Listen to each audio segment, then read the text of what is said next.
இலங்கை மக்களை பொறுத்த வரைக்கும் பொதுவாக இந்த குழந்தைகள் சிறுவர்களை விடவும் வயதானவர்களை பெரிதும் வாட்டி வதைக்கின்ற ஒரு நோயாக பார்த்தோம்னா அந்த சிக்கன் குன்யா இலங்கை தீவு முழுவதும் மக்களை வாட்டி வதைத்து கொண்டிருக்கின்றது.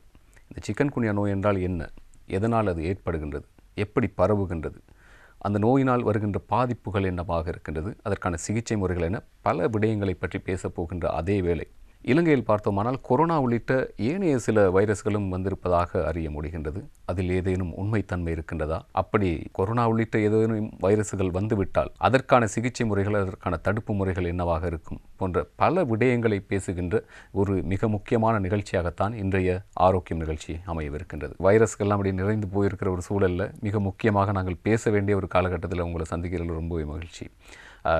இலங்கை மக்களை பொறுத்த வரைக்கும் நாங்கள் ஆரம்பத்தில் சொன்ன மாதிரி இந்த சிறியவர்களை விடவும் பெரியவர்களை அதிகம் பாதிக்கக்கூடிய ஒரு நோயாக இந்த சிக்கன் குன்யா விளங்குகின்றது. சிக்கன் குன்யா நோய் என்றால் என்ன? இது கடந்த காலத்திலே எங்கள் நாட்டை பாதித்திருக்கிறது. ஆனால் இந்த முறை இந்த வருடத்தில் இது பலரையும் பாதிக்கும் நாடளாவிய ரீதியிலே இந்த வைரஸ் பரவி வருகிறது. இந்த வைரஸ் ஒரு உயிர்கொல்லி நோய் இல்லாவிட்டாலும் அது பல பாரதூரமான விளைவுகளை மக்களுக்கு ஏற்படுத்துவதனால் அது மட்டுமல்ல குழந்தைகளிலிருந்து பிறந்த குழந்தைகளிலிருந்து மிகவும் முதியவர்களை பாதிக்கக்கூடிய ஒரு நோயாகவும் நாங்கள் அதை காணுகிறோம். ஆகவே இந்த காலகட்டத்தில் இதை குறித்த அறிவு மக்களுக்கு நிச்சயமாக வேண்டியதாக இருக்கிறது. அதாவது இந்த சிக்கன் குன்யா பொறுத்த வரைக்கும் இது ஒரு தொற்று நோயாக கருதலாமா? இது எப்படி பரவுகின்றது என்ற ஒரு விளக்கத்தை தாருங்கள். இது ஒரு தொற்று நோய். இது டெங்குவை போலவே இந்த டெங்கு நுளம்பினால் பரவுவதை நீங்கள் அறிவீர்கள். அந்த நுளம்பை நாங்கள் ஏடிஸ் எஜிப்டாய் அல்லது 2 விதமான ஏடிஸ் நுளம்புகளினால் இந்த வைரஸ் பரவுகிறது. நோயுற்றவர் ஒருவரை கடித்துவிட்டு அந்த நுளம்பு போய் இன்னொருவருக்கு கடிக்கும் பொழுது அந்த வைரஸ் மற்றவரை சென்று அடைகிறது. ஆகவே இது பல மக்களும் நினைக்கிறார்கள் இது காற்றினாலே பரவக்கூடும், இன்னொரு நோயுற்ற ஒருவருக்கு பக்கத்திலே உட்கார்ந்திருந்தால் பரவக்கூடும். அது ஒரு பிழையான அபிப்பிராயம். நிச்சயமாகவே இது டெங்குவை போல அந்த நுளம்புகளினால் பரவுகிறது. ஆகவே டெங்குவுக்கு நாங்கள் எவ்வாறு டெங்கு பரவுகிற என்று அறிந்து நாங்கள் என்ன காரியங்களை செய்தோமோ அதே காரியங்களை செய்துதான் இந்த நோயையும் தவிர்க்க முடியும். அந்த வகையில் பார்க்கின்ற பொழுது இந்த நோயினுடைய அறிகுறிகள் ஆரம்பத்தில் எப்படி இருக்கும்? நுளம்பு கடித்த இந்த இன்ஃபெக்ட் பண்ணின நுளம்பு கடித்த பிறகு 5 தொடக்கம் 7 நாட்களுக்குள் ஒருவர் இந்த காய்ச்சலை உணரக்கூடும். பொதுவாக கடுமையான காய்ச்சலோடு மக்கள் வருகிறார்கள். கடுமையான காய்ச்சல் மட்டுமல்ல, தலைவலி, உடம்பு வலி, அதோடு மூட்டு வலி. அது மூட்டு வலி மிகவும் பாரதூரமாக இருக்கிறது. கணுக்கால், முழங்கால், கைகள், முழங்கை, கழுத்து இவ்வாறான பகுதிகளை இந்த நோய் தாக்குகிறது. ஆகவே பலருக்கும் ஏற்படும் ஒரு சிக்கல் தான் நடக்க முடியாது. திடீரென்று அவர்கள் கட்டிலால் எழும்பும் பொழுது காலை வைத்து நடக்க முடியாமல் விழுந்தே வருகிறார்கள். அவர்களால் நடந்து வர முடியாது. ஆகவே சக்கர நாற்காலியிலே வருகிறார்கள். அது மட்டுமல்ல, சிலருக்கு ஒரு ரேஷ் உடம்பிலே சிவந்து தடித்து அது அலர்ஜி போலவே இருக்கிறது. ஆகவே மக்கள் அதை யோசிக்கிறார்கள், தாங்கள் எடுத்த ஏதோ ஒரு மருந்துக்கு இது அலர்ஜி ஆக்கி விட்டது என்று. ஆனால் அப்படியல்ல, இந்த நோயின் காரணமாகவே இவ்வாறான ஒரு ரேஷ் ஒன்று ஏற்படக்கூடும். ஆகவே கால்களிலே, கைகளிலே, முழு உடம்பிலும், விசேஷமாக முகத்தில் சில பேருக்கு முகம் வீங்கி சிவந்து தடித்து கடிக்கிறது. அந்த கடி கூட ஏற்படக்கூடும். மூக்கு விசேஷமாக பாதிக்கப்படலாம். பலருக்கு இந்த ரேஷ் மாறும் பொழுது கருப்பாக, தோல் கருப்பு நிறமாக மாறி பிக்மெண்டேஷன் என்று சொல்லுவோம். மூக்கு விசேஷமாக கருப்பாக வருகிறது. இதை நாங்கள் இந்த முறை அவதானித்தோம். அது மட்டுமில்லாமல் கணுக்கால் பகுதியிலே வீங்கி கால் சுவந்து, அது சில பேர் யோசிக்கக்கூடும் அது ஒரு பாக்டீரியா தொற்று ஏற்பட்ட செல்லுலைட்டிஸாக இருக்கக்கூடும் என்று. ஆனால் இது 2 காலிலும் ஏற்படுகிறது. ஆனால் அது சிக்குன்குன்யா நோயின் ஒரு அறிகுறியாக இருக்கிறது. ஆகவே ஆரம்ப கட்டத்தில் ஏற்படும் காய்ச்சல் 10 நாட்களுக்கு நீடிக்கக்கூடும்.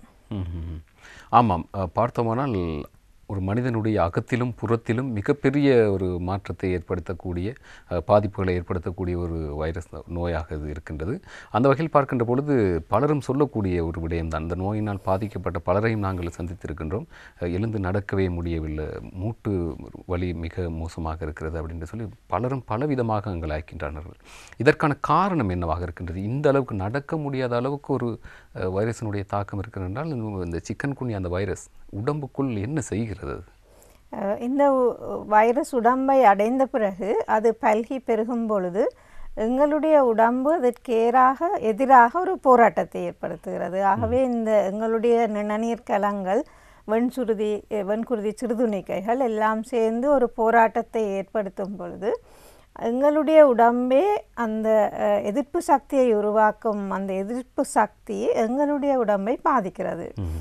விசேஷமாக மூட்டுகளையும் மூட்டுகளை சுற்றி இருக்கிற இழையங்களையும் எங்களுடைய தோலையும் இவ்வாறான அங்கங்களை பாதிப்பதனால் உண்மையாக அந்த வைரஸின் தாக்கத்தை விட எங்களுடைய எதிர்ப்பு சக்தியினால் ஏற்படும் தாக்கம் எங்களுடைய உடம்பை பாதிக்கிறது.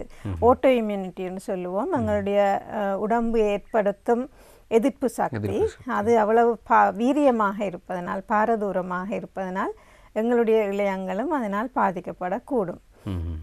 ஆகவே நீங்கள் கூறியது போல உடம்பின் பல பாகங்களில் தாக்கம் ஏற்படுவதை நாங்கள் அவதானித்தோம். சில பேர் வாந்தியோடு வருகிறார்கள், வயிற்றோட்டத்தோடு வருகிறார்கள். அதுவும் சிக்கன்குன்யாவின் ஒரு அறிகுறியாக இருக்கக்கூடும். சில பேருக்கு ஆரம்பிக்கும் பொழுது காய்ச்சல் இருப்பதில்லை. உதாரணமாக வயது வந்தவர்கள், வயது முதிர்ந்தவர்களுக்கு 70-80 இருக்கிற மக்களுக்கு காய்ச்சல் சில வழியில் ஏற்படாது. அவர்களுடைய காய்ச்சல் தெரியாது, ஆனால் மூட்டுகள் வீங்கும், அவர்கள் மிகவும் நோய்வாய்ப்பட்டதை உணர்வார்கள், ஆனால் காய்ச்சல் இருப்பதில்லை.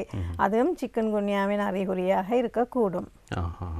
ஆமாம், பார்த்தோமானால் ஒரு உடலுக்குள் நடக்கின்ற ஒரு போராட்டம், இந்த வைரஸை எப்படியாவது உடம்புக்குள்ளேருந்து வெளியில் கொண்டு போயிடணும் அப்படிங்கிறதுக்கு உடல் கொண்டிருக்கின்ற போராட்டங்களினுடைய விளைவுதான் எங்களுடைய இந்த மூட்டு வலி உள்ளிட்ட பல வேதனைகளுக்கு மிக முக்கியமான காரணமாக இருப்பதாக வைத்தியர்கள் சொல்கின்றார். அது உடலுக்குள் எப்படி அந்த சிக்கன்குன்யா வைரஸ் மாற்றங்களை ஏற்படுத்தி பாதிப்பு அடைய செய்கின்றது என்று.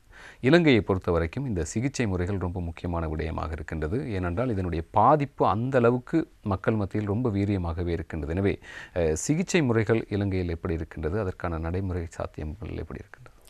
இந்த வைரஸ் ட்ராபிக்கல் கண்ட்ரி, அதாவது உஷ்ணமான பிரதேசங்களை மட்டும் அதிகமாக பாதிப்பதனால் எங்களுடைய நாடுகளிலே, அது தெற்காசிய நாடுகள், ஆப்பிரிக்க நாடுகளிலே மிகவும் அதிகமாக காணப்படுகிறது. நீங்கள் அறிவீர்கள், வைரஸ், அந்த வைரஸ் நோய்களுக்கு, பல வைரஸ் நோய்களுக்கு அதற்கு மருந்து இல்லை. அதற்குரிய ஸ்பெசிஃபிக்கான ஒரு மருந்து இல்லை. ஆகவே ஆனால் எங்களுடைய உடம்பே அந்த வைரஸை கொண்டு அதை எங்களுடைய உடம்பை பாதுகாப்பதனால் அந்த ஆன்டிவைரஸ் மெடிசின் இந்த நோய்க்கு நாங்கள் பாவிப்பதில்லை, அதற்கு மருந்தும் இல்லை. ஆனால் நாங்கள் எப்படி நோயாளிகளை பராமரிக்கிறோம் என்றால் அவர்களுடைய குணம் குறிகளை குறைக்கக்கூடிய, அவருடைய உடம்பை பாதுகாக்கக்கூடிய வழிகளைத்தான் நாங்கள் கையாளுகிறோம். ஆகவே மிகவும் குறைந்த குணம் குறிகள் இளம் வயதினருக்கு ஏற்படுகிறது, பிள்ளைகளுக்கு அது இலகுவாக மாறிவிடுகிறது. அவ்வாறானவர்களுக்கு நாங்கள் பெருசாக ஒரு மருந்தும் கொடுப்பதில்லை. நாங்கள் கூறுவதுதான், நீங்கள் உங்களுடைய உடம்பை தண்ணி, நீங்கள் குடிக்க வேண்டிய பானங்களை குடித்து டீஹைட்ரேட் இல்லாமல் ஹைட்ரேட் பண்ணிக்கொள்ளுங்கள், அது மிகவும் முக்கியம். மற்றது உங்களுடைய காய்ச்சலை குறைக்கக்கூடிய மருந்து வகைகள் இருக்கிறது, பாராசிட்டமால், அவ்வாறான மருந்து வகைகள், வாந்தியை குறைக்கக்கூடிய மருந்து வகைகளை நாங்கள் பாவிக்கிறோம். இதற்கு மேலாக வலி நிவாரணியை நாங்கள் பாவிப்பதற்கு முன்பாக நிச்சயமாக நாங்கள் இரத்த பரிசோதனையை செய்ய வேண்டும். ஏனென்றால் இந்த நாட்களில் நீங்கள் அறிவீர்கள், டெங்கு காய்ச்சலும் இருக்கிறது. 2 காய்ச்சலையும் வேறுபடுத்துவது, குணங்குறிகளை கொண்டு மட்டும் வேறுபடுத்துவது கஷ்டம். டெங்குவும் இதே மாதிரி வரக்கூடும். ஆகவே நாங்கள் வேறு மருந்துகளை கொடுப்பதற்கு முன்பு டெங்கு காய்ச்சல் தானா இல்லையா என்பதை உறுதி செய்து கொள்வோம். ஆகவே நாங்கள் அந்த ஃபுல் பிளட் கவுண்ட், நீங்கள் அறிவீர்கள், அதை பார்ப்போம். டெங்குவுக்கும் சிக்கன்குன்யா 2க்கும் பிளேட்லெட் குறைவாக இருக்கிறது, குருதி சிறுதட்டுகள் குறைவதை அறிவீர்கள். ஆனால் டெங்குவை பொறுத்த மட்டும் மிகவும் அதிகமாக குறைவடையும் குருதி சிறுதட்டு சிக்குன்குன்யா நோயிலே அதிகமாக குறைவதில்லை, ஒரு அளவுக்காக குறைகிறது. குறைந்து அதற்கு மேலாக குறையாத இடத்திலே அது சிக்குன்குன்யாவாக இருக்கக்கூடும் என்று நாங்கள் கருதுகிறோம். டெங்குக்குரிய ஸ்பெசிஃபிக் டெஸ்ட் இருக்கிறது, NS1 ஆன்டிஜன் என்ற ஒரு டெஸ்ட். அந்த டெஸ்ட்டை கட்டாயம் செய்வோம் 2வது 3வது நாளிலே. அந்த டெஸ்ட் நெகட்டிவாக வரும் பொழுது எங்களுக்கு தெரியும் இது சிக்குன்குன்யாவாக இருக்கக்கூடும். குணங்குறிகளும் அதற்கு ஆதாரமாக இருந்தால் நாங்கள் வலி நிவாரணிகளை நோயாளிகளுக்கு பாவிக்கக்கூடும். ஆனால் அதுவும் மிகவும் கவனமாக இருக்க வேண்டும். மற்ற நோய்கள், சிறுநீரக நோய் அப்படியான நோயாளிகளுக்கு இவ்வாறான மருந்தை கொடுக்க முடியாது. நாங்கள் பார்த்து சில நோயாளிகளுக்கு வலி நிவாரணி உள்ள மருந்தை கொடுக்கும் பொழுது அவர்களுக்கு இலகுவாக அந்த நோயை கட்டுப்படுத்தக்கூடியதாக இருக்கிறது. இந்த வைரஸினால் பாதிக்கப்பட்ட மக்கள் பெரும்பாலும் சொல்வது சாப்பிட முடியாமல் இருக்கிறது, தண்ணீர் கூட குடிக்க முடியாமல் இருக்கிறது. இப்படியான ஒரு சந்தர்ப்பத்தில் பெரும்பாலும் இதற்கான மருந்துகள், சிகிச்சை முறைகளில் மருந்துகள் இல்லை என்று நீங்கள் சொல்கின்றீர்கள். ஆனால் உடலில் மிகப்பெரிய ஒரு போராட்டமே நிகழ்த்த வேண்டியிருக்கின்றது அந்த வைரஸை உடம்பிலிருந்து வெளியேற்றுவதற்கு. எனவே உணவு சார்ந்த நடைமுறைகள், சரியான முறையில் சாப்பிடுவது ரொம்ப முக்கியமான ஒரு விடயமாக இருக்கின்ற பட்சத்தில் தண்ணீர் கூட குடிக்க முடியாமல் தவிக்கின்ற நோயாளர்களுக்கு நீங்கள் சொல்லக்கூடிய அறிவுரைகள் என்னவாக இருக்கின்றது? மிகவும் டீஹைட்ரேட் பண்ண பேஷண்ட்ஸுக்கு நாங்கள் சேலைன் மூல மருந்துகளை கொடுப்போம். அவர்களுக்கு தண்ணி குடிக்க முடியாத இடத்திலே நாங்கள் இன்ஜெக்ஷன் மூலமாக அந்த சேலைனை கொடுக்கக்கூடும். ஆனால் பலருக்கும் இது தேவைப்படுவதில்லை. அவர்களுக்கு சாப்பிட முடியாது, ஆனால் தண்ணீரை குடிக்கக்கூடியதாக இருக்கிறது. ஏதாவது பானங்களை அவர்கள் குடிப்பார்கள். அப்பொழுது நாங்கள் கூறுவது ஜீவனி போன்ற பானங்கள், இளநீர் போன்ற பானங்கள், பழச்சாறு அல்லது ஏதாவது அவர்களுக்கு குடிக்கக்கூடிய பானங்களை குடித்தார்கள் என்றால் 4-5 நாட்களுக்கு அவர்களுக்கு சாதாரண ஆகாரம் சாப்பிட முடியாவிட்டாலும் குடிக்கக்கூடியதாக இருக்கிறது. ஆகவே அவர்கள் சத்தாக ஏதாவது குடிக்கலாம். சாப்பிடக்கூடிய பசி வரும் பொழுது அவர்கள் சாப்பிட்டு கொள்ளலாம், அது பிரச்சனை இல்லை. ஆனால் அவர்களுடைய கஷ்டத்தை குறைக்கக்கூடிய மருந்துகள் இருக்கிறது. உதாரணமாக வாந்தியை குறைக்கக்கூடிய மருந்துகள், அவ்வாறான மருந்துகளை பாவிக்கலாம் இந்த இடத்திலே. ஆமாம், இப்படி சொல்கின்ற நேரத்தில் இந்த டெங்கு நோய் பற்றி நீங்கள் பேசியிருந்தீர்கள். சிக்கன்குன்யா வந்த ஒருவருக்கு டெங்கு வருவதற்கான வாய்ப்புகளும் இருப்பதாக அறிய முடிகின்றது. அதில் ஏதேனும் உண்மைத்தன்மை இருக்கின்றதா? அப்படி வருவதற்கான வாய்ப்புகள் இருக்கிறதா? நாங்கள் நோயாளிகளை கண்டிருக்கிறோம். 2 வைரஸும் தாக்கின நோயாளிகள் வந்திருக்கிறார்கள். இவர்களுக்கு ஏற்படும் வித்தியாசம்தான் டெங்கு அதாவது டெஸ்ட் இருக்குது. சிக்கன்குன்யாக்குரிய PCR டெஸ்ட், டெங்குக்குரிய PCR டெஸ்ட் ரெண்டும் இருக்கிறது.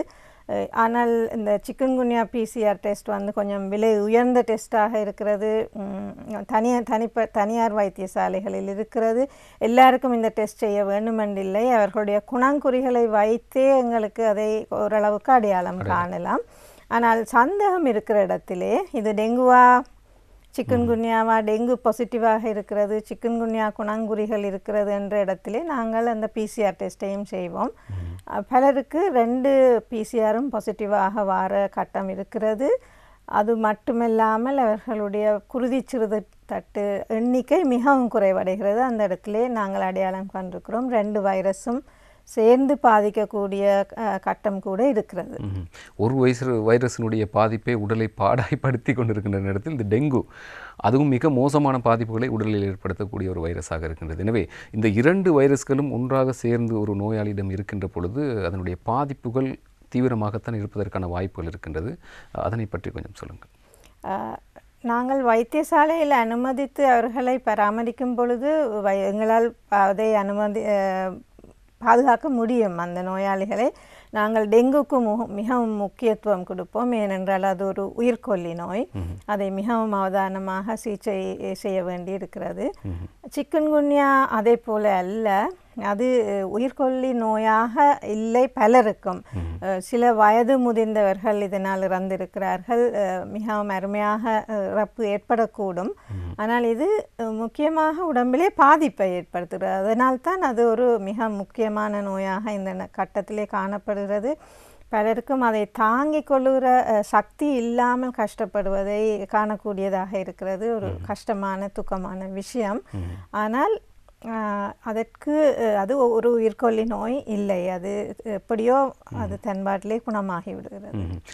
இந்த நேரத்தில் நாங்கள் இந்த காய்ச்சல் ஒரு குறிப்பிட்ட ஒரு 3-4 நாட்களுக்கு பிறகு காய்ச்சல் முற்றாக நின்று விட்டாலும் கூட இந்த உடல் சார்ந்த வலிகள், மூட்டு வலி சார்ந்த சில விடயங்கள் வந்து அப்படி தொடர்ச்சியாகத்தான் இருந்து கொண்டு இருக்கின்றது. அப்படி தவிப்பவர்களுக்கு அந்த சிக்கல் வந்து சாதாரணமாக எவ்வளவு காலகட்டத்திற்கு அது நீடிக்கும்?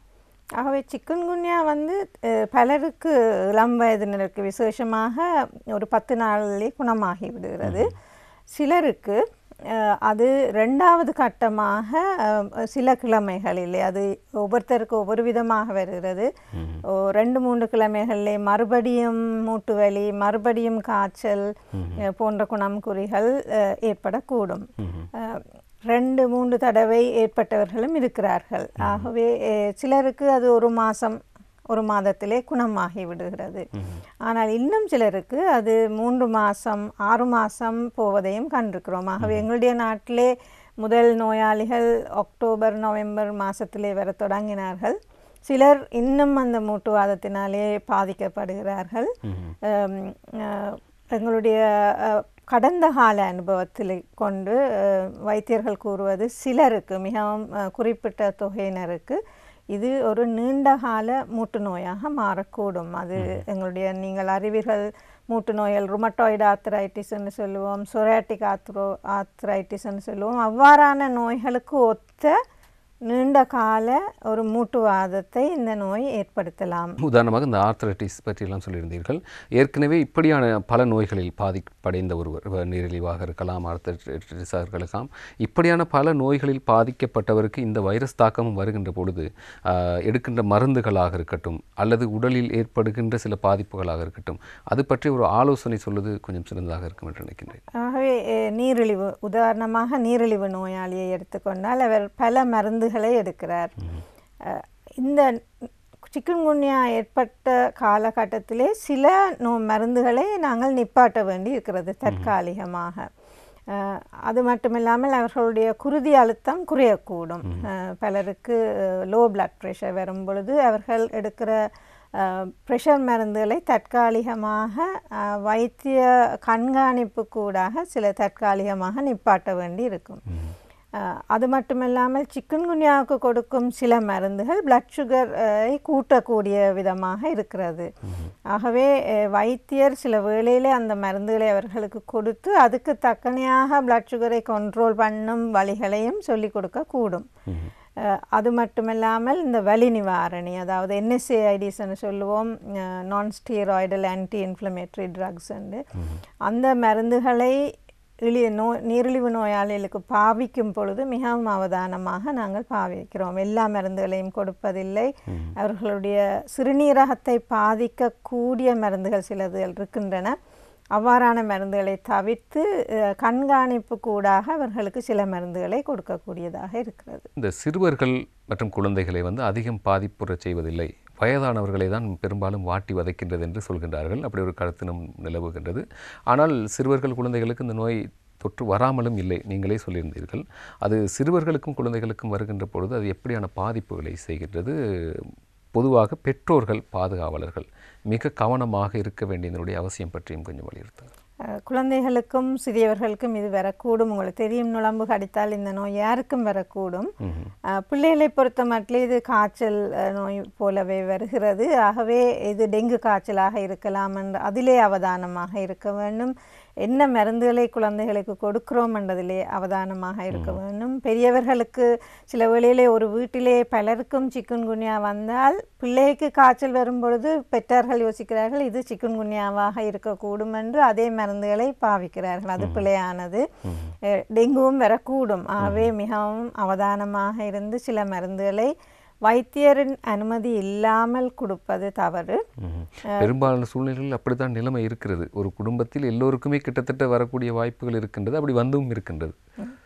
ஆகவே குழந்தைகளை பொறுத்த மட்டும் நிச்சயம் இரத்த பரிசோதனையை செய்வது முக்கியம். இரத்த பரிசோதனை செய்து டெங்கு தானா என்று கண்டுபிடிப்பது முக்கியம். ஆனால் நீங்கள் கூறியது போல பிள்ளைகளுக்கு அந்த காய்ச்சல் மிகவும் கெதியாக மாறிவிடுகிறது. அவர்களுக்கு இந்த நீண்ட கால மூட்டு நோய் பிரச்சனைகள் குறைவாக இருக்கிறது. ஆனால் இல்லை என்றும் இல்லை. சில பிள்ளைகளுக்கு இந்த மூட்டுவாதம் மீண்டும் மீண்டும் வருகிற கட்டம் இருக்கிறது. ஆனால் பெரியவர்களோடு ஒப்பிடும் பொழுது அவர்களுடைய வீரியம் குறைவாக இருக்கு. இந்த நேரத்தில் நாங்கள் மிக முக்கியமாக கதைக்க வேண்டிய மற்றும் ஒரு தரப்பினர் இருக்கின்றார்கள், இந்த கர்ப்பிணி தாய்மார்கள். இவர்களும் நாங்கள் தனியாக பேச வேண்டியது ரொம்ப முக்கியம் என்று நினைக்கின்றேன். எந்த ஒரு வைரஸ் தாக்கம் வந்தாலும், கொரோனா வந்த காலத்தில் கூட மிகவும் மோசமாக பாதிக்கப்பட்ட ஒரு தரப்பினர் அப்படின்னு பார்த்தீங்கன்னா இவர்களாகத்தான் இருக்கும். எனவே இப்படியான இந்த சிக்கன் குன்யா போன்ற இந்த வைரஸ் தொற்று வருகின்ற போது ஒரு குடும்பத்தில் பலரையும் இது வாட்டி வதைக்கின்றது. இப்படியான ஒரு தருணத்தில் இந்த கர்ப்பிணிகள் எப்படியான முன்னேற்பாடுகளோடு இருக்க வேண்டும்? ஏனென்றால் பெரும்பாலும் அவர்களுக்கு இந்த மருந்துகளை உட்கொள்வதிலுமே பல பிரச்சனைகள் இருக்கலாம். அவர்களுக்கு நீங்கள் சொல்லக்கூடிய நிச்சயமாக. ஏனென்றால் கர்ப்பிணி தாய்மார்கள் இந்த வைரஸினால் பாதிக்கப்படும் பொழுது அவர்களுடைய உடம்பிலே மிகவும் வலி அதுகள் ஏற்படுவதனால் மருந்து எடுக்காமல் இருக்கவும் முடியாது, மருந்தை கொடுக்க வேண்டிய கட்டமாக இருக்கிறது. இந்த கர்ப்பிணி தாய்மார்களின் எந்த கட்டத்திலே இந்த நோய் ஏற்படுகிறது என்பதை பொறுத்து அவர்களுடைய காம்ப்ளிகேஷன்ஸ் வித்தியாசப்படுகிறது. ஆகவே ஆரம்ப கட்டத்திலே வைரஸ் ஏற்படும் பொழுது கருச்சிதைவு ஏற்படுவதற்கு சான்ஸ் கூடவாக இருக்கிறது. அதே போல் கடைசி கட்டத்திலே, அதாவது குழந்தை பிறக்கிற நாட்களிலே அவர்களுக்கு ஏற்படும் பொழுது இந்த சிக்கன்குன்யா அந்த பிறக்காத குழந்தையின் உடலை கூட பாதிக்கக்கூடிய ஒரு வாய்ப்பு இருக்கிறது. ஆகவே அந்த கட்டத்தில் கூட அந்த குழந்தைக்கு உயிர் ஆபத்து ஏற்படும் ஒரு நிலைமை இருக்கிறது. மருந்துகளை பொறுத்த மட்டிலே கர்ப்பிணி தாய்மாருக்கு கொடுக்கக்கூடிய மருந்துகளை கொடுத்து அவருடைய கஷ்டங்களை குறைத்து கொள்ளலாம். ஆனால் கர்ப்பம் இல்லாத ஒருவருக்கு கொடுக்கும் பல மருந்துகளை அவர்களுக்கு கொடுக்க முடியாமல் இருக்கிறது. ஆகவே மிகச்சிறந்த வழிதான் கர்ப்பிணி தாய்மார்கள் இந்த நோயினால் பாதிக்கப்படாமல் தங்களை பாதுகாத்து கொள்ளுவது மிகவும் முக்கியம்.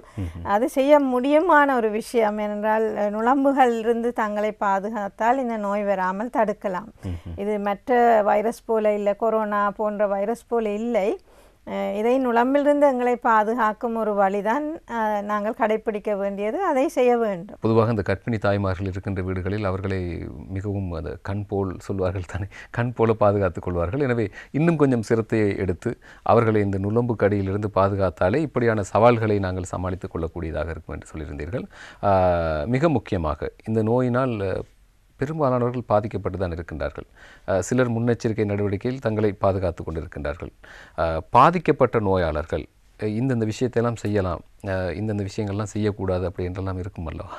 அதை பற்றியும் சொல்லிவிடும். ஆகவே நான் என்னுடைய நோயாளிக்கு கூறுவதுதான் பயப்பட வேண்டாம். நாங்கள் இதை கையாளக்கூடிய வழிகள் இருக்கிறது. இதை பயப்படும் ஒரு நோயாக இல்லை. ஆனால் சரியான வழிகளை செய்யுங்கள். உதாரணமாக மூட்டு வலி இருக்கும் பொழுது ரெஸ்ட் எடுப்பது மிகவும் முக்கியம்.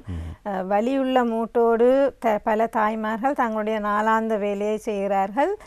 அவர்கள் நீண்ட காலத்திலே அந்த மூட்டு பாதிக்கப்படக்கூடும். ஆகவே வலி இருக்கும் பொழுது, நோய் இருக்கும் பொழுது ரெஸ்ட் எடுப்பது மிகவும் முக்கியமாக இருக்கிறது. கொஞ்ச நாள் ரெஸ்ட் எடுத்தால் சீக்கிரமாக நோய் மாறிவிடும். ஆனால் அதோடு வேலை செய்யும் பலருக்கு அது நீண்ட கால ஒரு நோயாக வருவதை காணக்கூடியதாக இருக்கிறது. நல்ல ஊட்டச்சத்து, நல்ல மனநிலை, ஆறுதல், அது ரெஸ்ட், இது மூன்றையும் கடைப்பிடித்தாலே இந்த நோயிலிருந்து சீக்கிரமாக குணமாகலாம். ஆனால் யார் யாருக்கு இது நீண்ட காலத்துக்கு போகும் என்பது அது எங்களுடைய கையில் இல்லை. அது எங்களுடைய பாரம்பரிய அழகிலே, எங்களுடைய உடல் நிலையிலே தங்கி இருக்கிறது. ஆகவே நான் இப்படி செய்வதனால் நீண்ட காலம் போய்விட்டது என்று ஒருவரும் கருத தேவையில்லை. அது யாருக்கு, பொதுவாக மூட்டு நோய் உள்ளவர்கள், ஏற்கனவே மூட்டு நோய் உள்ளவர்களுக்கும் மூட்டு நோய் குடும்பத்திலே இருப்பவர்களுக்கும் அந்த மூட்டு நோய் ஏற்படக்கூடிய வாய்ப்பு அதிகம் உள்ளவர்களுக்கும் இது நீண்ட கால ஒரு நோயாக மாறிவிடுகிறது. இப்பொழுது நாங்கள் இந்த சிக்கன் குன்யா பற்றி நிறைய விடயங்களை பார்த்திருந்தோம். சிக்கன் குன்யா நோயை பற்றி பொதுவாக மக்கள் இந்தந்த விஷயங்களில் ரொம்ப விழிப்புணர்வாக இருங்கள் அப்படி என்றால் என்னென்ன விடயங்களை நீங்கள் சொல்லுங்கள்? நான் முதலாவதாக சொல்லுவது, இது நுளம்பினால் பரவும் ஒரு நோய். ஆகவே நுளம்பிலிருந்து உங்களை பாதுகாத்து கொள்ளுங்கள். உங்களையும் உங்களுடைய சுற்றாடலையும் நுளம்பிலிருந்து பாதுகாத்து கொள்ளுங்கள். இது ஒரு கம்யூனிட்டி எஃபர்ட் என்று சொல்லுவோம். அதாவது தனிப்பட்ட மனிதனால் செய்ய முடியாது, ஒரு சமூகமாக நாங்கள் சேர்ந்து இதை செய்ய வேண்டும். ஆகவே விசேஷமாக மழை காலத்திலே இந்த நோய் அதிகம் பரவுவதை காணுவீர்கள். அவதானமாக இருந்து இந்த நோயிலிருந்து எங்களை பாதுகாத்து கொள்ளலாம். ரெண்டாவதாக டெங்குவையும் சிக்கன்குன்யாவையும் குழப்பியடிக்காமல் அதற்குரிய டெஸ்ட்டை செய்து கொள்ள வேண்டும். பலர் டெஸ்ட்டை செய்வதை தவிர்த்து கொள்கிறார்கள். ஆனால் நிச்சயமாக இந்த 2வது 3வது நாளிலே பிளட் டெஸ்ட்டை செய்வது மிகவும் சிறந்தது என்று நான் கூறுவேன். 3வது தான் வைத்திய உதவி தேவைப்படும் இடத்திலே பொதுவாக மக்கள் அதை அறிந்திருக்கிறார்கள். உதாரணமாக கடுமையான வாந்தி, கடுமையான மூட்டு வலி இருக்கும் இடத்தில் கட்டாயம் வைத்திய உதவியை நாட வேண்டும். அந்த 3ஐயும் செய்தால் இது ஒரு பெரிய பிரச்சனைக்கு போவதில்லை. பெரும்பாலும் இந்த வலி நிவாரணிகள் என்று நீங்கள் சொன்னதும் ஞாபகம் வருகின்றவருடைய தான் இந்த இலங்கையர்களாகிய நாங்கள் பெரும்பாலும் பழக்கப்பட்டு விட்டோம். இந்த டாக்டர் வைத்தியர்களுடைய எந்த விதமான ஆலோசனையும் இல்லாமல், மருந்து சீட்டுகள் இல்லாமல் மருந்துகளுக்கு சென்று வலி நிவாரணிகளை வாங்கி உட்கொள்வது, இது இந்த காலகட்டத்தில் கொஞ்சம் அதிகரித்த ஒரு போக்கு நிலவுவதாக அறிய முடிகின்றது. எனவே அது உடலில் எப்படியான பாதிப்புகளை ஏற்படுத்தும்? கண்டிப்பாக ஒரு வைத்தியர் ஒருவரை நாடி அவருடைய ஆலோசனையின் படி மருந்து சீட்டுகளை பெற்று மருந்தகங்களில் மருந்துகளை வாங்கி குடிப்பதனுடைய முக்கியத்துவம் பற்றி நீங்கள் சொல்ல வேண்டும். நாங்கள் நோயாளிகளை குணமாக்கும் பொழுது, அவர்களுக்கு மருந்து கொடுக்கும் பொழுது ஒரே மருந்தை எல்லாருக்கும் கொடுப்பது இல்லை. ஏனென்றால் எல்லா நோயாளிகள் ஒரு மாதிரி இல்லை. சில பேருக்கு கடுமையான நோய் இருக்கிறது, சில பேருக்கு ஒரு மெல்லிய நோய் இருக்கிறது. ஆகவே அந்த ரேஞ்ச், ஒரு பெரிய ரேஞ்சுக்குள்ளே நோயாளிகள் வருகிறார்கள்.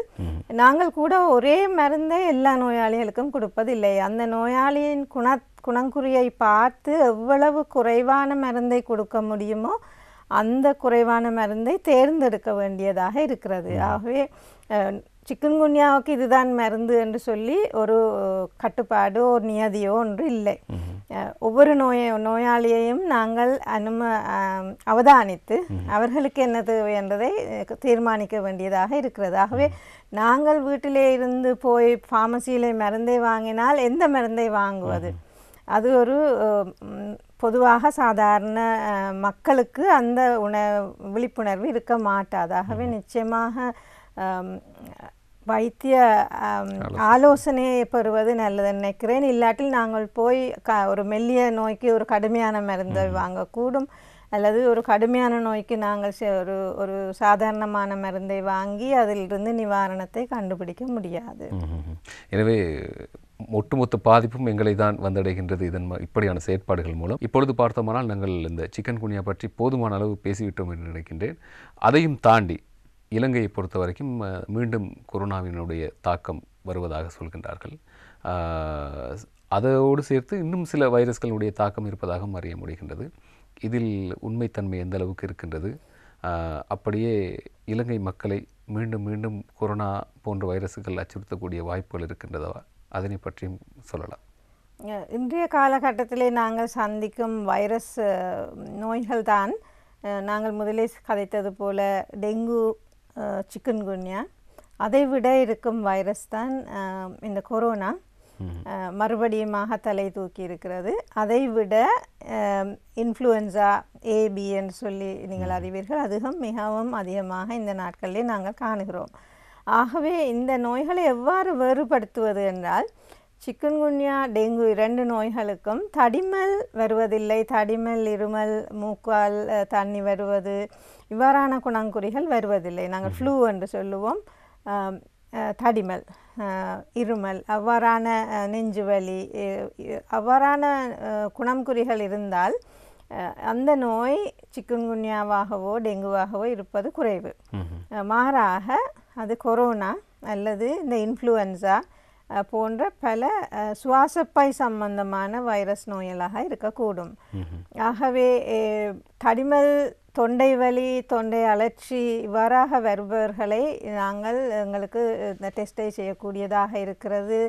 அந்த பிசிஆர் டெஸ்ட் இருக்கிறது. இது இன்ஃப்ளூயன்ஸாவா, அது ஏபி என்று 2 விதமான இன்ஃப்ளூயன்ஸா இருக்கிறது. இந்த இன்ஃப்ளூயன்ஸா ஏ என்பது ஒரு மிகவும் கடுமையான நோய்.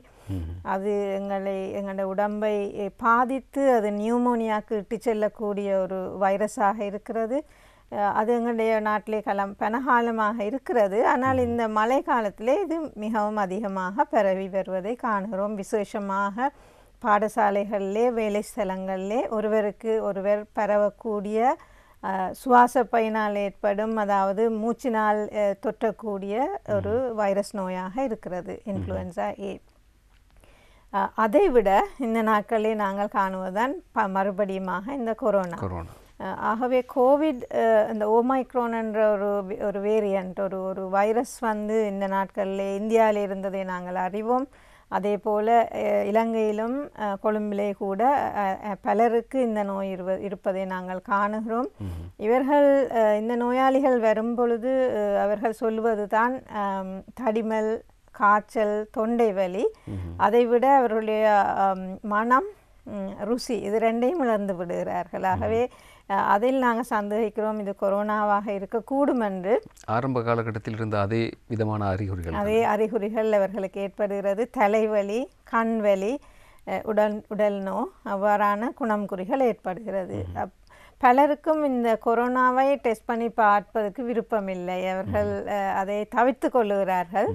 அதை விளங்கக்கூடியதாக இருக்கிறது. ஆனாலும் சிலருக்கு இது தொடர்ந்து கொரோனாவின் கடுமையான நிலைமையை போவதை நாங்கள் அவதானித்திருக்கிறோம். நியூமோனியா தொற்றும் ஏற்பட்டு அவர்கள் மூச்செடுக்க சிரமப்பட்டு வைத்தியசாலையிலே அனுமதிக்க வேண்டிய கட்டத்துக்கு வருவதும் இப்பொழுது நாங்கள் காணுகிறோம். ஆகவே நாங்கள் அவதானமாக இருக்க வேண்டும். எங்களுக்கு இவ்வாறான நோய்கள் ஏற்பட்டு அது கடுமையான போக்கில் போகும் பொழுது நிச்சயமாக வைத்திய உதவியை நாடுவது நல்லது.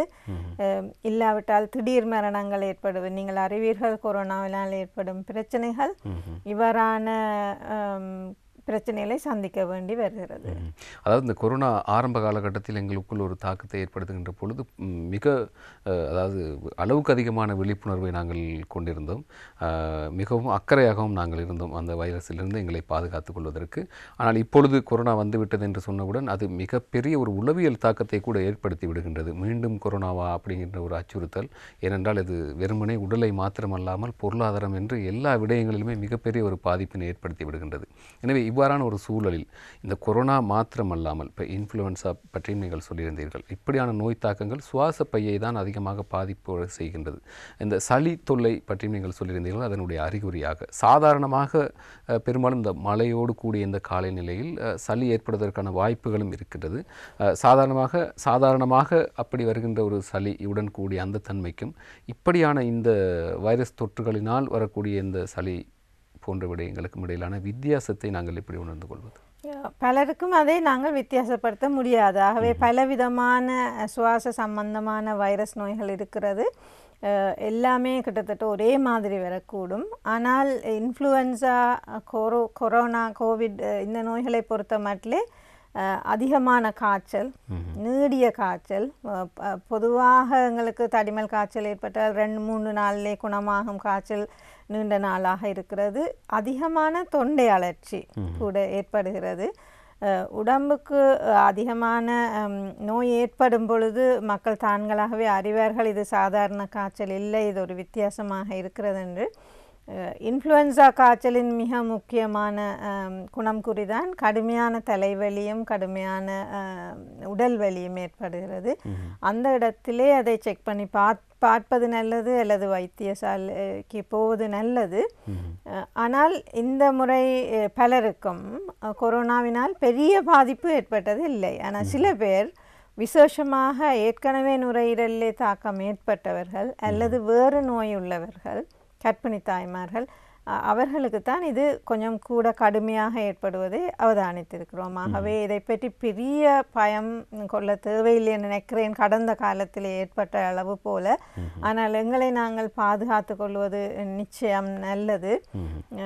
மற்ற ஒரு பிரச்சனை நான் அவதானிப்பது, இப்போது பல இளம் வயதினர் கூட இந்த 4 வைரஸினாலே தாக்கப்படும் பொழுது அவர்களுக்கு வேலை ஸ்தலங்களை செல்ல முடியாது.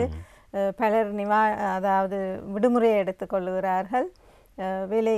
அப்பொழுது எங்களுடைய பொருளாதாரம் ஏதோ ஒரு விதத்திலே பாதிக்கப்படத்தான் போகிறது. விசேஷமாக இந்த சிக்கன்குன்யா என்ற நோய் நீண்ட காலம் நீடிக்கும் பொழுது பலருக்கு வேலைக்கு போக முடியாத ஒரு கட்டம் இருக்கிறது. ஆகவே எங்களை பாதுகாத்து கொள்வது நல்லது, பயப்பட தேவையில்லை. ஆனால் சிறிய விஷயங்களை செய்வதன் மூலம், உதாரணமாக நுழம்பிலியங்களை பாதுகாப்பதன் மூலமும் பலர் இருக்கும் இடங்களை தவிர்த்து கொள்ளலாம். முகக்கவசங்களை அணிந்து கொள்ளலாம், மாஸ்கை போட்டுக்கொள்ளலாம். நாங்கள் முந்தி கையை அடிக்கடி கழுவுவோம், சானிடைஸ் பண்ணிக்கொள்வோம். அந்த பழக்கங்களை நாங்கள் இப்பொழுது விட்டுவிட்டோம். அதை மீண்டுமாக கடைபிடிக்கலாம். விசேஷமாக வைத்தியசாலை போன்ற இடங்களுக்கு போகும் பொழுது மாஸ்க் அணிந்து போவது நல்லது. கைகளை கழுவுவது மீண்டுமாக நாங்கள் அதை ஆரம்பித்தால் நல்லதாக இருக்கும். பலர் கூடும் இடங்களுக்கு போகும் பொழுது நாங்கள் அவதானமாக இருக்க வேண்டும். உதாரணமாக திருமண வைபவங்கள், மரணச்சடங்கு வீடுகளுக்கு நாங்கள் போகும் பொழுது பலர் வருவார்கள். ஆகவே விசேஷமாக நோயாளிகள், மற்ற நோய் உள்ளவர்கள் இவ்வாறான கூடலை தவிர்த்து கொள்வது நல்லது. ஆமாம், நாங்கள் இன்றைய ஆரோக்கிய நிகழ்ச்சியில் 2 விடயங்களை பற்றி பேசியிருந்தோம்.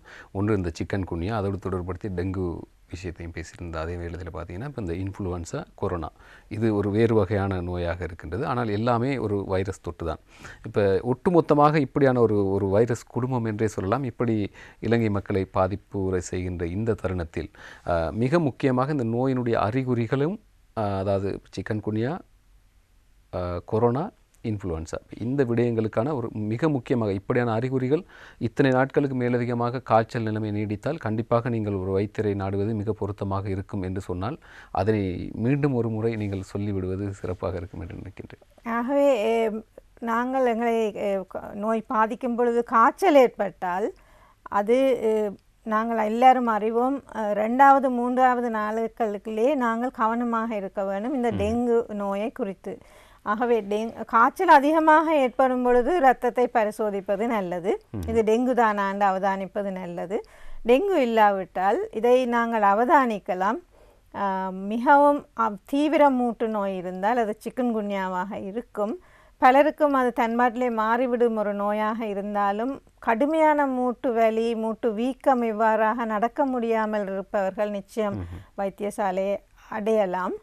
தடிமல் காய்ச்சல் ஏற்படும் பொழுது தீவிரமான உடம்பு நோய், தீவிரமான தலைவலி, தொண்டை அழற்சி இவ்வாறான இருப்பவர்கள் அதை குறித்து சந்தேகித்து அதற்குரிய பரிசோதனையை செய்து கொள்ளலாம், வைத்திய உதவியை நாடிக்கொள்ளலாம்.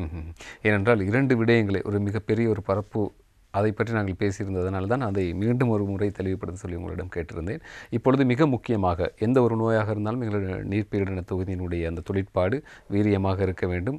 எந்த ஒரு நோய்க்கு எதிராகவும் எங்கள் உடல் போராடக்கூடிய அந்த வலிமையை நாங்கள் பெற்றிருக்க வேண்டும். இதற்கு மிக முக்கியமாக நாங்கள் செய்ய வேண்டியது சரியான உணவு பழக்க வழக்கங்களை கைக்கொள்வதும் சரியான வாழ்வியல் விஷயங்களை நாங்கள் அவதானம் செலுத்துவது தான். எனவே சரியான நேரத்திற்கு சாப்பிடுவதும் முறையாக உறங்குவதனுடைய முக்கியத்துவம் பற்றி கொஞ்சம் சொல்லிவிடுங்க. நிச்சயமாக இந்த நாட்களிலே பலருக்கும் இந்த நித்திரை என்றது ஒரு பிரச்சனையாக வந்துவிட்டது. பல இளம் பிள்ளைகள் நித்திரையை குறைத்து கொண்டார்கள். ஏனென்றால் இந்த கணனி யுகத்திலே அவர்களுக்கு இந்த நேரம் போதாது. அவர்களுடைய படிப்புகள், வேலை, சில பேர் 2 வேலையை செய்கிறார்கள், சில பேர் படித்து கொண்டே வேலை செய்கிறார்கள். ஆகவே பல இளந்தாரிகள் உறங்கும் நேரத்தை குறைத்து கொண்டார்கள். ஆனால் அந்த உறங்கும் நேரம் மிகவும் சரியாக இருக்க வேண்டும். அவர்கள் இரவு நேரத்திலே உறங்க வேண்டும். பகல் நேரத்திலே உறங்குவது இப்பொழுது ஒரு பழக்கமாக போய்விட்டது. எங்களுடைய உடம்பு அதற்கு முற்றாக ஒரு வித்தியாசத்தை காணக்கூடும். நாங்கள் எங்களுடைய ஹோமோன்கள் சுரப்பது அந்த வித்தியாசம் இருக்கிறது. இரவிலே எங்களுடைய ஹோமோன்களும் பகலில் சுரக்கிற ஹோமோன்களும் வித்தியாசமாகவே இரவில் உறங்கி பகலில் விழித்திருக்க வேண்டும். ஆனால் இப்பொழுது அது மாறிவிட்டது. ஆகவே இவ்வாறான வித்தியாசங்கள் ஏற்படும் பொழுது எங்களுடைய உடல் அதோடைய சுகநிலையை இழந்து விடுகிறது. பலவிதமான நோய்களுக்கு எங்களை இட்டு செல்லக்கூடும். அதே போல் உணவு பழக்கம், நீங்கள் கூறியது போல உணவு பழக்கம் கூட மாறிவிட்டது. நாங்கள் அளவுக்கு அதிகமாக உணவை உண்ணும், அதாவது ஃபாஸ்ட் ஃபுட், எங்களுடைய சக்தி அதிகமுள்ள உணவுகளை சாப்பிடும் பழக்கம் பிள்ளைகளுக்கு இருக்கிறது, இளம் பிள்ளைகளுக்கு இருக்கிறது. ஆகவே எங்களுடைய உடலுக்கு, எங்களுடைய வேலைக்கு ஏற்ற மாதிரியான உணவை நாங்கள் சாப்பிட பழக வேண்டும். கடுமையான தொழிலாளி ஒருவர் உண்ணும் உணவை நாங்கள் மேசையிலிருந்து வேலை செய்து கொண்டு சாப்பிட முடியாது. ஆகவே எங்களுக்கு ஏற்ற சிறந்த உணவு என்ன என்பதை ஒவ்வொருவரும் கணித்து கொள்ள வேண்டும். அந்த உணவை உண்பது நல்லது. உடலை சுகமாக வைத்திருந்தால் பல நோய்களை நாங்கள் எதிர்நோக்கக்கூடும். ஈவன் எங்களுக்கு வந்தால் கூட நாங்கள் அந்த நோயோடு போராட முடியுமாக இருக்கிறது. நாங்கள் எங்களுடைய உடலை கவனிக்காமல் விட்டால் அதற்கு எந்த நோய் வந்தாலும் அது ஒரு பிரச்சனையாக முடிந்துவிடும். ஆமாம், எங்களுடைய வாழ்வியல் கோலங்கள் மிக முக்கியமான ஒரு பேசு பொருளாக இருக்கின்றது. பார்த்தோமானால் அந்த காலத்தில் இப்படியான நோய்கள்லாம் நாங்கள் வந்து கேள்விப்பட்டதே இல்லை அப்படின்ட்டு எங்களுடைய பெரியவர்கள் அங்கலாய்ப்பதை நாங்கள் இந்த காலத்தில் பார்க்கக்கூடியதாக இருக்கின்றது. அதற்கு மிக முக்கியமான காரணம் அவர்கள் அந்த நேரத்துக்கு சாப்பிடுவது, நேரத்துக்கு தூங்குவது அப்படின்ட்டு அந்த ஒரு ஷெட்யூல் இருக்கும் தானே, அதை ரொம்ப சரியாக பின்பற்றின ஒரு தலைமுறையாக அவர்களுடைய தலைமுறை இருந்தது. எங்களுக்கும் அது முடியாத ஒரு காரியம் என்று நாங்கள் சொல்ல முடியாது. கண்டிப்பாக ஒரு 8 மணித்தியாலும் நாங்கள் தூங்குவது மிக மிக முக்கியமான ஒன்றாக இருப்பதாகத்தான் வைத்தியர்கள் பலரும் சொல்கின்றார்கள். நீங்களும் அதையத்தான் வலியுறுத்தியிருந்தீர்கள். அதே போல் நேரத்துக்கு சாப்பிடுவது ரொம்ப முக்கியமான ஒன்றாக இருக்கின்றது. இன்றைய ஆரோக்கியம் நிகழ்ச்சியில் பார்த்திங்கன்னா நாங்கள் இந்த சிக்கன் குனியா, டெங்கு, கொரோனா உள்ளிட்ட நிறைய இந்த வைரஸ் தொற்றிலிருந்து எங்களை நாங்கள் எப்படி பாதுகாத்து கொள்வது, அந்த வைரஸ்கள் ஏன் எப்படி வருகின்றது, எப்படி பரவுகின்றது, அதற்கான சிகிச்சை முறைகள் என பல விடயங்களை நாங்கள் பேசியிருந்தோம். நிகழ்ச்சிக்கு வருகை தந்து மிக அருமையாக எங்களோடு உரையாடியிருந்தார் பொது வைத்திய நிபுணர் டாக்டர் ஞானி சோமசுந்தரம் அவர்கள். இந்த நேரத்தில் அவர்களுக்கு எங்களுடைய மனமார்ந்த நன்றிகளை தெரிவித்துக் கொள்கிறோம். நன்றி டாக்டர். ஆமாம், இன்றைய ஆரோக்கியம் நிகழ்ச்சி நாங்கள் பேசியிருந்த அத்தனை விடயங்களும் உங்களுக்கு நிச்சயம் பயனுள்ள விடயங்களாக அமைந்திருக்கும் என்ற ஒரு பெரும் நம்பிக்கையில் மீண்டும் மற்றும் ஒரு ஆரோக்கியம் நிகழ்ச்சியின் வாயிலாக உங்கள் அனைவரையும் சந்திக்கலாம். அதுவரைக்கும் நன்றி.